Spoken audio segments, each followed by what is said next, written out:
igama lami Barloworld. Igama lami ngilasibona kithi. Ikhaya phela likhona la kumina. My name is Haini. And I end up singing for what Itsakani manje, ngihlala Itsakani eBasadi. That was a very second name, which is every morning, Monday. It is young as 20-something. I would never be the person I am.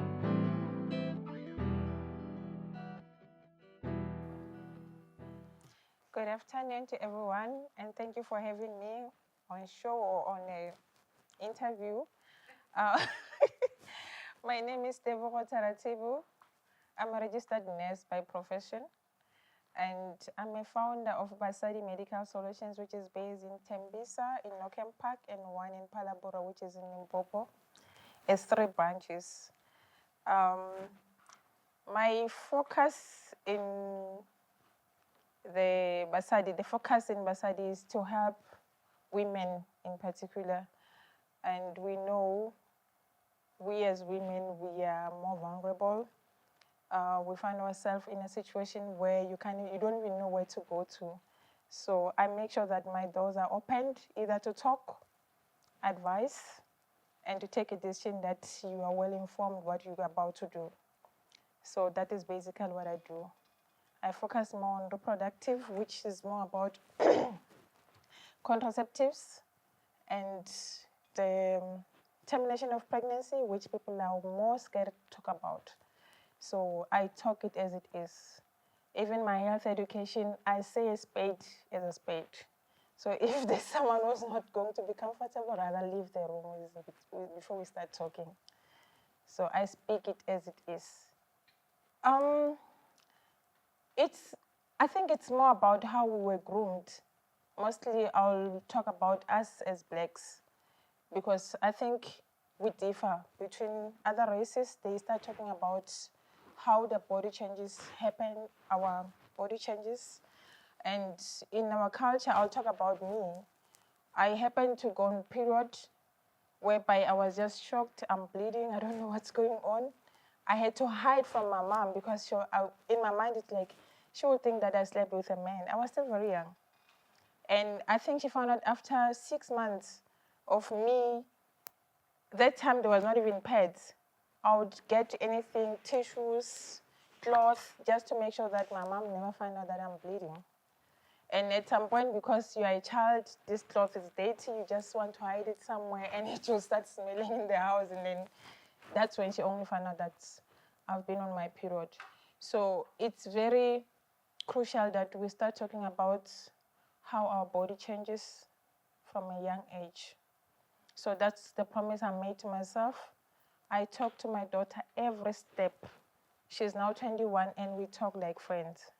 So never leave a gap between you and your kids, or whoever, that if there are kids at home, whereby this topic is not only about us as women, even boys. When I do health talk, I include everyone, because there's a boy that is taking care of a teenage sister. If they don't know what's going to happen, the changes that will happen to this child, as a boy, you will not be able to think that my sister needs a pet. My sister needs to be advised when it comes to things of sexual and reproductive. You'll just be surprised that your sister is pregnant, not knowing what to do. So it's good to talk about it on a daily basis. So it becomes a taboo if we don't talk about it. But the more we talk about it, it gets genuine. People start to understand that it's our body, we can't change it. There's some things that will change. We go on menstruation, we fall pregnant, body changes during the pregnancy, but you need to be prepared. You need to call a spade a spade. You can't say, it's like telling a girl child saying, if you play with boys, you're going to fall pregnant. It doesn't make sense. If you have sex, if you get intimate with an opposite sex partner, you're going to fall pregnant. If you start seeing your period, all those things, they need to be talked about. There's a vagina, there's a penis, not a cuckoo, or there will be some funny names that they use just to disguise, not to mention it the way it's called. So that's where we go wrong. People need to know what is there. If it's a vagina, it's a vagina. If it's a scrotum, it's a scrotum. A penis must be called as a penis. So that thing of trying to cover it up not talking it straight, that's where we start to put a barrier or to make people not to be comfortable to talk about their own bodies. We are a huge community. We have numbers are growing every day, and we don't get to have enough manpower to distribute information. And I would say not everybody can read. It's not easy to access some of the information. Not everybody has got internet. It's very difficult to can talk about someone who is in Limpopo, deep in the rural, to say, go on Google, check what is the state of teenage pregnancy. They don't know all those things. So because of lack of accessibility, lack of knowledge, and that is caused by not having enough manpower to can distribute that information. But if they were able to have a data or a Wi-Fi that is just roaming, you can roam anywhere where you are seated, you can access internet anywhere, it would be easier because you can just tell them, even if there's no nurse that can reach you, you can just Google and read about this. This is what is going on. There's an outbreak that is going on, the teenage pregnancies and how to prevent it, because you can't reach everyone. It's difficult. You know, when you are working for, I'm not going to say the Department of Health, any company, because I've been in the department, I've been in the private company, you are more of stereotyped. You do what someone tells you what to do. Meanwhile, you feel if I can go out of here, I can spread my wings. You will have ideas that you can give, but because you are not the manager, you are not the CEO, you cannot like push them to do what you feel or this can actually assist these people. I'll just give you an example. Let's say the termination of pregnancy, it's 2,000 rand. And there comes 2 or 3 people in a day. Those who have got 800, she tells you she's got 500, and you turn them away. Where do you say they must go? Are you saying they must go to a backstreet abortion? Are you saying they must just have a child that they're not ready to have? So those are the things that made me to say, if I get a small lump sum that I can start my own business, I'm not gonna turn any woman away at my door unless if I have to refer them to a higher space or maybe to the hospital. Because I felt there's a gap whereby other companies are more focused on having an income. It's okay because they need to pay their bills. But remember, if you are saving women, a girl who's 14 years, 15 years coming on the door, she does their parents having that 500 that she's been saving from her own pocket money, and she comes and say, I'm seeking abortion. You do a scan whereby an ultrasound, she qualifies, but it's only because she doesn't have enough money. You tell her you can't assist. So those are the things that made me, it was an edge to me to say, I need to assist this woman from my own, because I've got nothing to lose as long as the woman is safe. There are people who will judge you passing just to say, is the one that is doing abortions. You know, you are being given names. So it's only in our community where you're serving these people. But I always tell them, until it happened to you that you'll seek this service, you might feel you are old, you never seek an abortion, but your daughter or your grandchild, whereby you feel there's a need, might push you to bring her for an abortion. And should you portray that factor that you are against the abortion, those are the kids that end up in the backstreet abortion because they don't want to be seen in the abortion clinics. So there's always that conflict with regard to people who feel you are in church. I'm a Christian, I go to church. But I know there are some people that will be sitting at the back to say, she's doing abortions, but she comes to church, you know, all those things. Some don't even, because I'm not only focused on abortion only. I do baby clinic. Some don't even pull out. Immediately she brings the child for immunization, they see we have advertised to do abortion. And then you lose the customer because she feels or she cannot bring the child where the abortions are being performed. Of which these are just myths. It has got nothing to do with the baby that is coming for immunization. Abortion is something else. Immunization is something else. But because of their values, I respect that. That's why I say we're not free. It's still considered as a taboo to most of us. If you see a 12-year-old, 13-year-old, obviously it will be the mom that will be bringing the child. And unfortunately with those, they are already advanced, because I'll give you a scenario whereby last year, December, a mother that brought a child, the mother was crying. I thought she was the patient, and the child was the patient.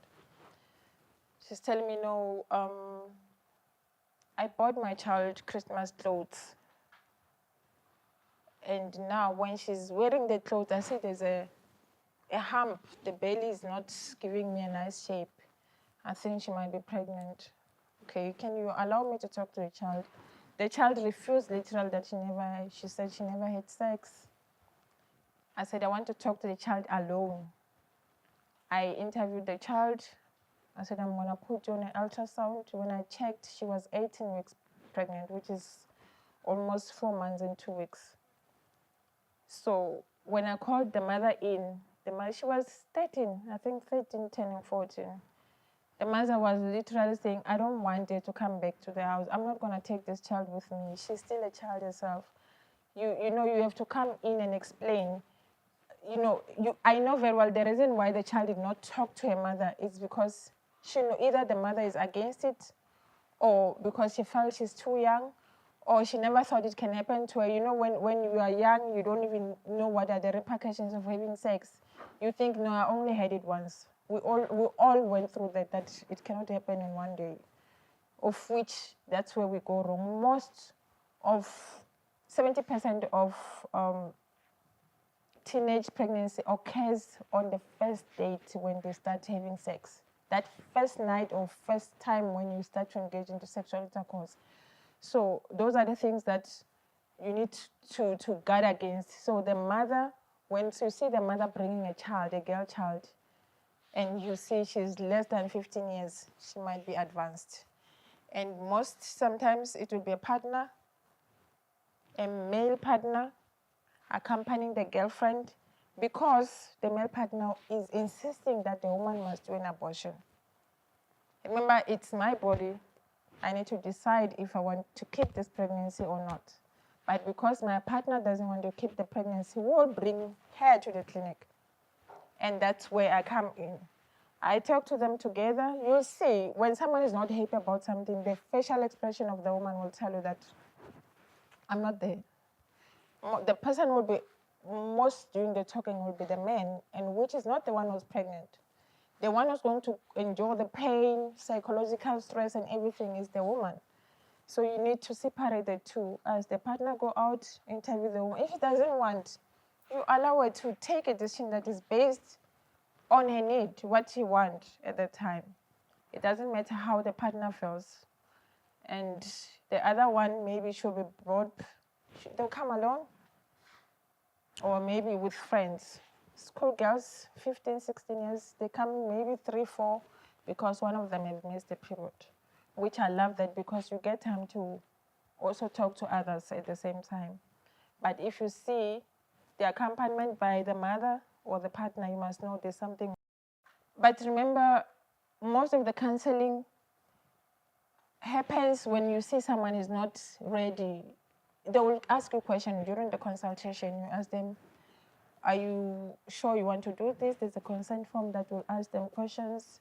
If they've got questions towards you, they question you, you reply. If they want to go and rethink the decision, they go and rethink and they will come back. Sometimes they will tell you that, I know what I'm doing. I don't want you to change my mind, because they think when you start interviewing them, you want them to change their mind. So I always don't want to put a person in a situation whereby she feels I'm judging her while she's doing it. It's just to tell her the counseling will be more about the future pregnancy, how to prevent it, what contraceptives are we offering, and to make sure that she falls pregnant when she knows she's ready next time. But whenever they feel like they want to talk, post-abortion is very crucial to advise. If you feel you need to talk, you can always knock on the door. We are always available to assist you, because they can crash. They can start to be emotional. They must know where to go. You'll be lucky if they are not septic, because remember, backstreet involves a lot of things. They might start realizing that the discharge smell via the vagina is not really smelling good. Obviously, something is getting rotten. And now they'll start to panic, or either they are bleeding non-stop, because as long as there's still something that is stuck in the uterus, it will keep on bleeding non-stop. So when they come, you have to advise, take full history, because some do not tell you that they took something from the backstreet. In the sense, they believe that should they tell you that you are not going to assist, you tell them no, go back to where you started, because that's what has been said by most of our patients. When they come in, they will tell you, no, I went to this certain clinic, they told me I must go and finish where I started. I don't return them. Unless if I feel it will pose a danger to the woman, then I cannot assist, I need to refer. But you can't just say, I cannot assist you, and let the woman walk out. That means you're saying this woman must go and die. Remember, there are those men who will tell you, I'm not going to the hospital. I'm not going to go to the hospital. I go to an extent that I pick up a phone, talk to a doctor directly, talk to a nurse. I've got a very good relationship with doctors in the hospitals. I'm referring a patient. She doesn't want to come there based on her previous experience. She is coming. Or I'll even go and drop her myself, depending on the condition that she's coming in. But if it's something that I will assist, I have to assist, I will assist. I just have to make sure you give her the right antibiotics and review her after 7 days. They get back to normal. But if you feel this is too much, you just have to refer. Do the right thing. Don't be a hero on a patient, because it's not a doll. Once life is lost, it's not coming back. One of the most factors is the staff attitude. If I once went to clinic one, they mistreated me, or they didn't talk to me well, or I've heard someone saying, hey, that clinic, they will treat you like this. And here I am, I'm 14 years, I'm pregnant. I expect to be treated even more than my friend who told me she was just going for just a mere contraceptive. So they will resort to backstreet. Not that they are forced to do, no one is forced to do termination. No one. That's why we have few nurses who are performing the termination of pregnancy. They are allowed, the only way to do, if you are a nurse and you are anti-abortion, when the person comes and say, I'm pregnant, I need help, you don't have to be mean. Just refer. Basadi, there's this patient, please assist. Simple. You don't have to touch the patient. You do not perform an abortion. You just referred. So that is how even our government, or even through our trainings, we are taught. If you can't do it, refer to someone who can do it. Remember, the act of termination of pregnancy covers a woman from the age of 12 years. At the age of 12 years, if they are pregnant, the government perceives them, or the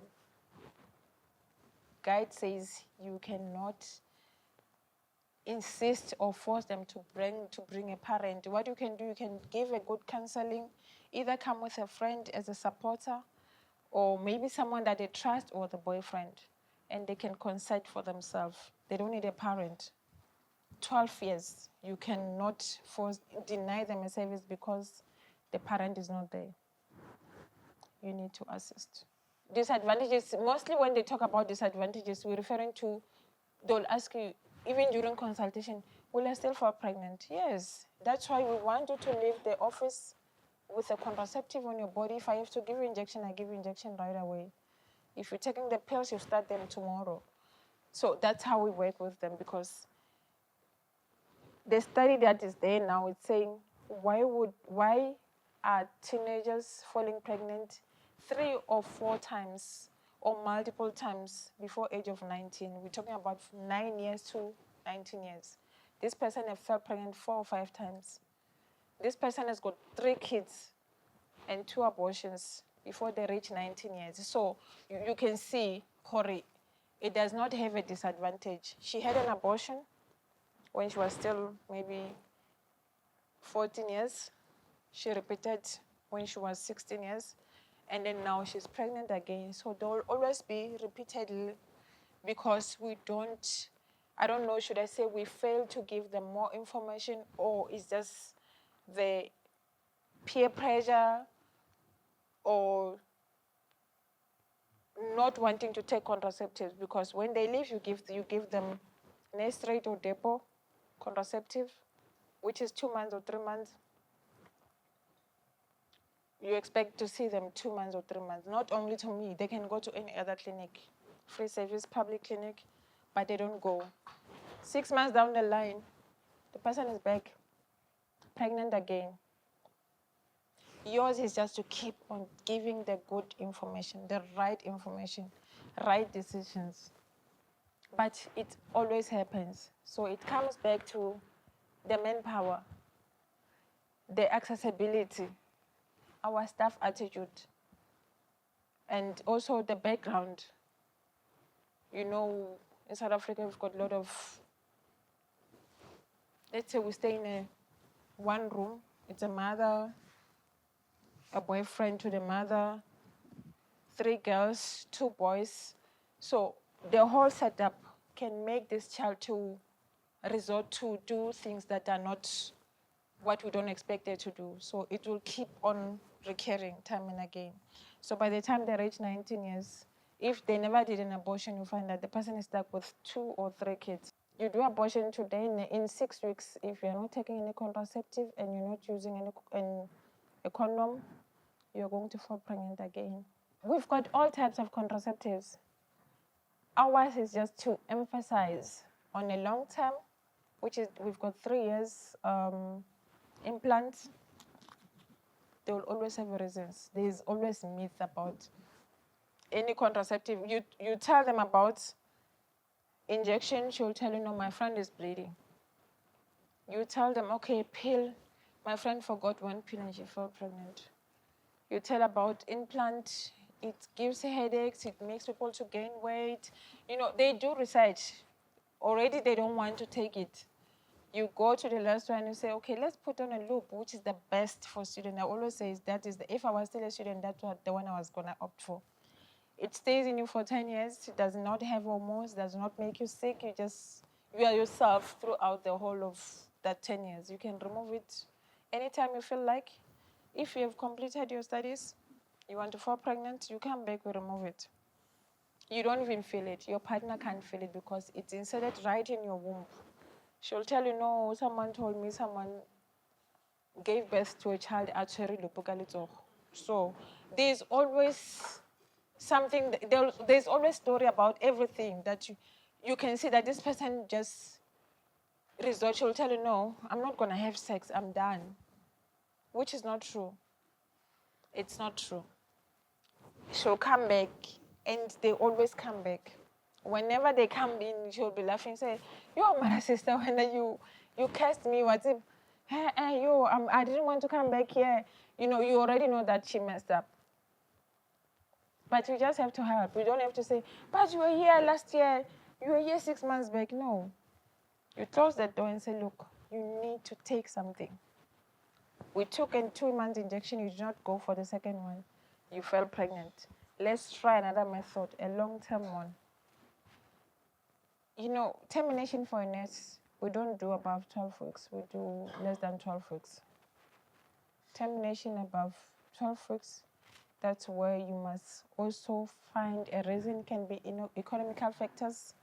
Most is because I can't afford, and you can't force someone to give birth to someone that they will just bring extra burden to themselves. So we go up to, the government allows up to 20 weeks, which is 5 months. That is done by a doctor. 12 to 20 weeks is done by the doctor. So in less than 12 weeks, There is no fetus there. It's just, yes, there is some particles, but it's just in a form of blood. So you won't even tell what is what. I can tell because I'm trained to perform that inspection to say this is a complete pregnancy. There'll be villi, there'll be a sac, there'll be whatever that you want to see there, enough bleeding, and the uterus is greeting, all those things that you are taught. And you'll do an ultrasound to see the uterus is empty. But it's nothing that you'll say it's a human being or it's a formed baby, no. What we do, there's a way of discarding it. You put it in the bucket, keep it in the fridge. You call the waste, come and collect, they go for incineration. There's no last abortion. Let me just put it that way. There's no what is called the last abortion. You can do abortion until you menopause. You can do abortion until you feel this is the last one. The next one, I'm going to fall pregnant. Once I fall pregnant, I'm going to keep it. It's your choice. Or you can do abortion until your eggs are finished, that you don't fall pregnant anymore. You know, education doesn't only come, sex education doesn't happen only at the clinic. The government has introduced the life orientation. But still, you know, if you can interview a child who's doing life orientation, they know everything, but they'll still have sex. They know when you have sex, you need to use a condom, not only to prevent from pregnancy, but with other diseases as well, illnesses that might arise. But they still do it.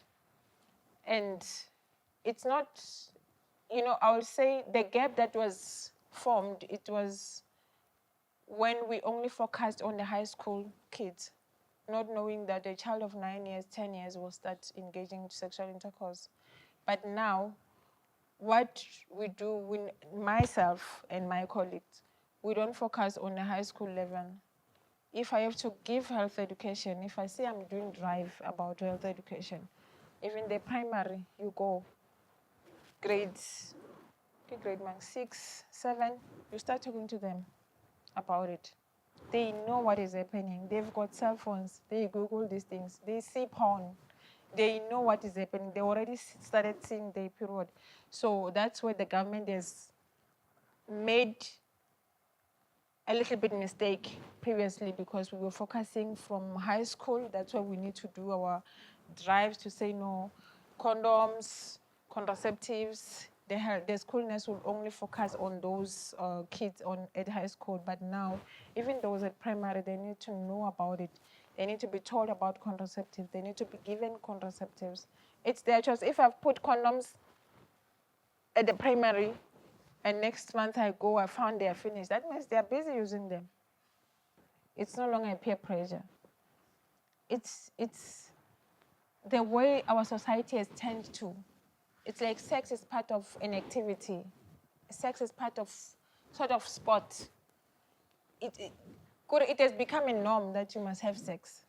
So the only thing is just to make sure you tell them what will happen if they have unsafe sex. Tell them about teenage pregnancies. And you know, we cannot turn them from having sex. And don't ever tell yourself, no, I talk to my child every day. I know she doesn't have sex. As long as you don't go with her to school, she might be having sex every day before or after school, before coming home. You just have that room in your head to say, this child might be having sex. Yeah, remember, as I said, that our background, some influencing factors, we're referring to the background, the economical state in the family. If a 15-year-old who is looking good and sugar daddy, or a teacher, I'll just give an, sorry to mention the teacher, not that I'm saying teachers are doing that. A male who sees this child as a woman because they can afford to take care of them, mostly it's because they know the family, or you have seen this child passing every day barefooted, or Anna doesn't look, she's pretty, but you can see that if I can tell her, I can take care of you more than the way you are, I can change your life, I'll give you money, I'll drop you at school, I'll drop you at home. So all those things, because we want to live with, with social media, you see some people are living a better life out of being married to this person who's got money. So immediately, if I'm from a bad background, poor background, and someone comes in and starts instilling that I can take care of you, I'll buy you this, I'll take you to something, I'll buy you, I'll just imagine, oh, my life is gonna change. You understand? So you forget about the age, you forget about everything. The only thing that matters in you now is what you're going to acquire from this older man. And in that process, there will be a pregnancy. And again, on the question that you said, how do they come? Do they come with their partners? Yes. Some, the sugar daddy will call. You will call you to say, someone is coming, and that someone, when someone comes, you can see this, that means the sugar daddy is sitting in the car. It's just a minor.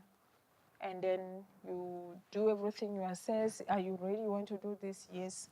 And then payment, and then you say, no, the phone that called you earlier, or call this number, you call, the person will transfer the money.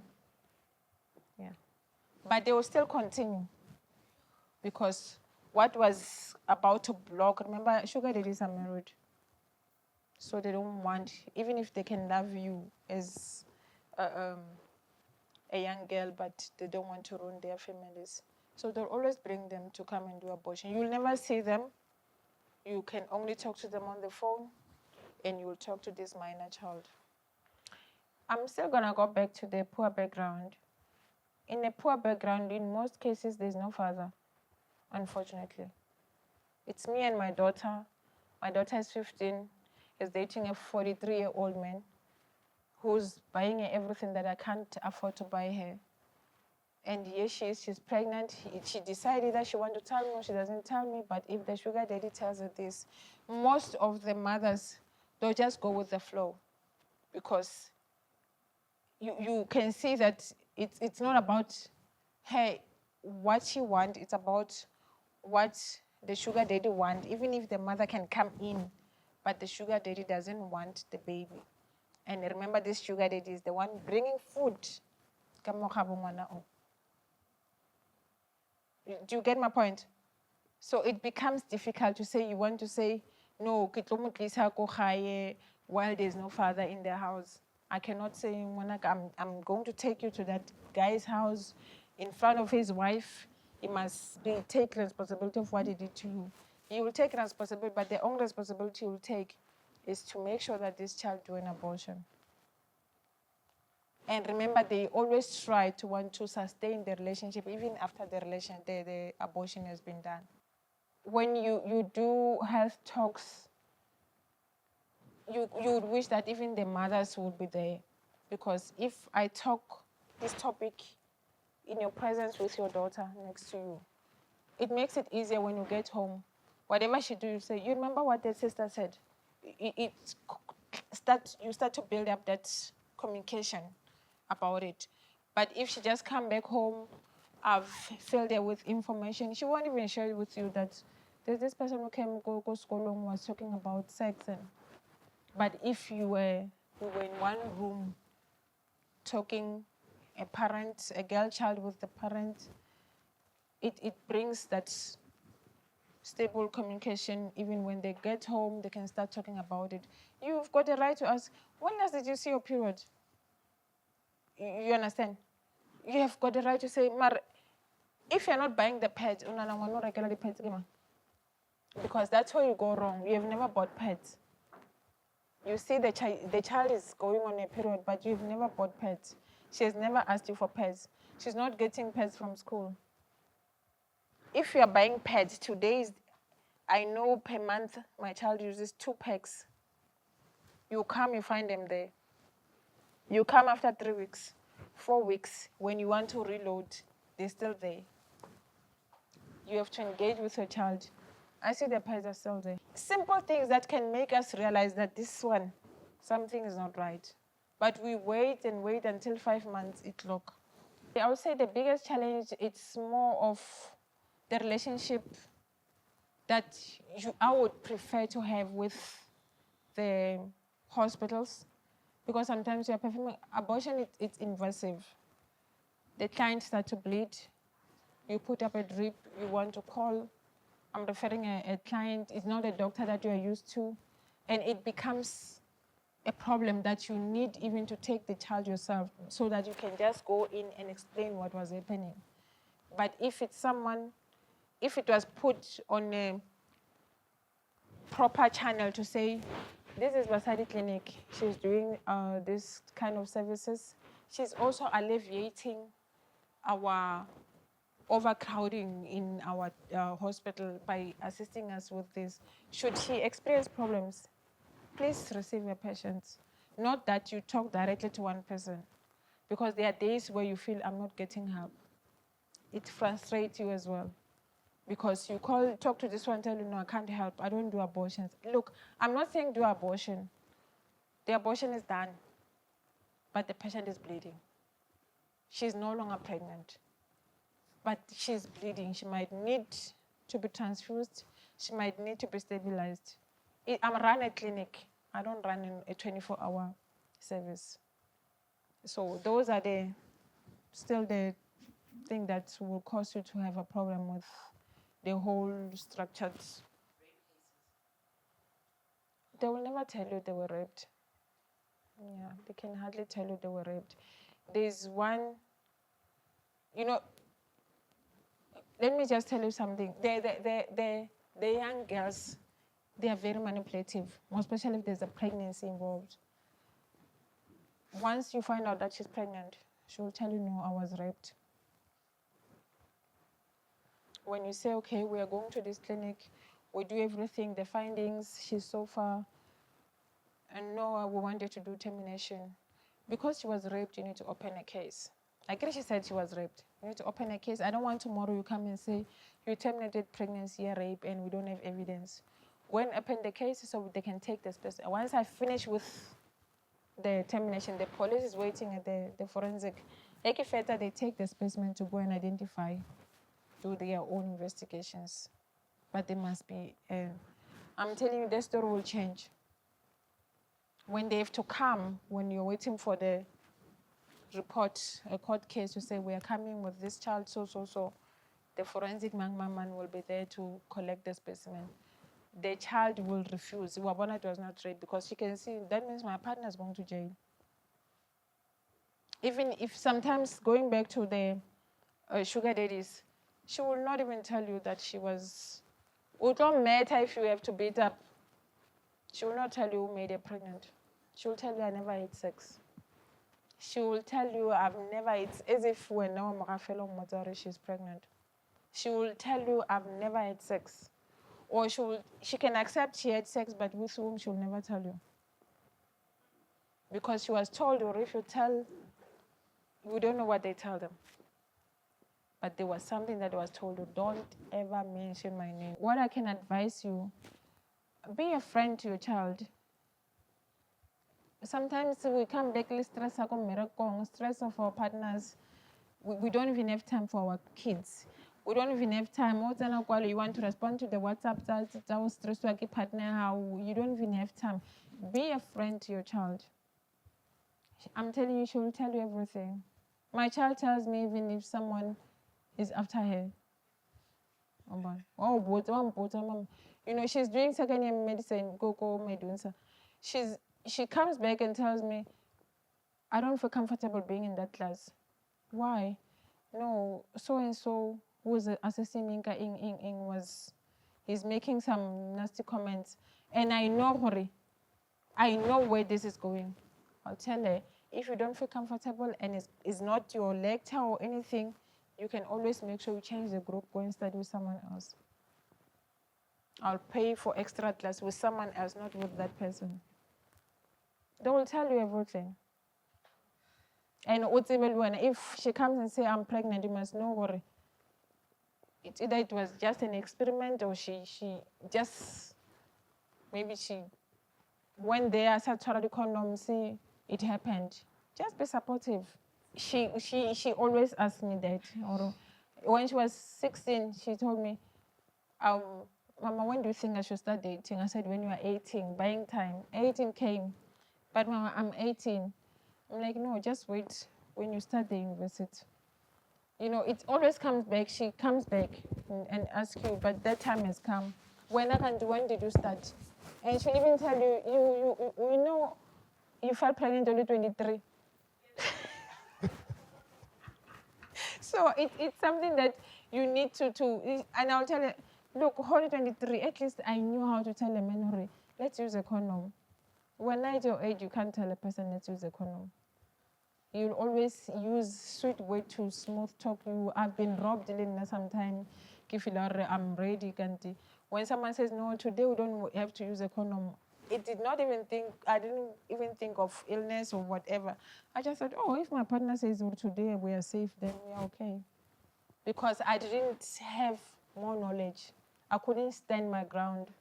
You know, it's very painful. Let's say I had an abortion at the age of 18. I'm now 30. I'm married. I'm trying to fall pregnant. You know that thing will always haunt you. Not that you can't fall pregnant, but because now you are at the phase where you feel, I'm ready. I want to have a child. I want to fall pregnant. And now 30, 32. It takes you back to say 18 years. When I was 18, I did this. So it affects you psychologically. So that's what happens when we do the counseling. It's not a disadvantage per se. Maybe you just had one egg. You need to know what. Should it happen that you don't fall pregnant, it's not because of the abortion. It was done safely. Your womb was safe, you can still conceive, but we don't know how many eggs are remaining there. You get my point? So it will haunt later, and when maybe you are married somewhere, you are having your wife and the kids lay happy morning home. And meanwhile, the suggestion near abortion came through you because said, yeah, I'm again. I always say, should I become a minister of health, I'll make it mandatory that every child must be done a paternity test. I do paternity tests in my clinic.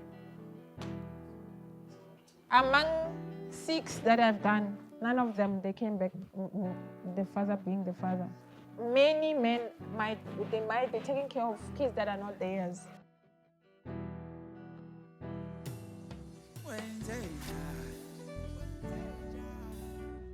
Angena umuntu osemathandweni